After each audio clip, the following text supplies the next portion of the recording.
Tere tulemast Uhtasse, Rakvere valla kultuurihälli. Meie piirkonnas on läbi ajaloo meeldinud inimestele koos käia ja ühistegevust nautida. Orkestreid ja koore loodi siin juba umbes 150 aastat tagasi. Rahvamaja meil siis veel ei olnud. Harjutusruumidena kasutati üldjuhul kooliruume, mis tol ajal moodsalt väljendudes multifunktsionaalsed olid. Tänagi on siin nõndanimetatud trenni tegemas mõned tegusamad seltskonnad, kes sõbralikult koolimaja ruume jagavad. Kas rahvamaja kogukonda liidab? Ei oska öelda, kuid üks on kindel, et liidavad inimesed ise.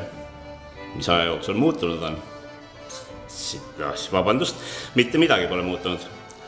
Rahvamaja pole meil tänagi. Koos käime koolimajas või kus juhtub. Ja kes teab, kas seda maja nii väga vajagi on. Ja asi, et on inimesed.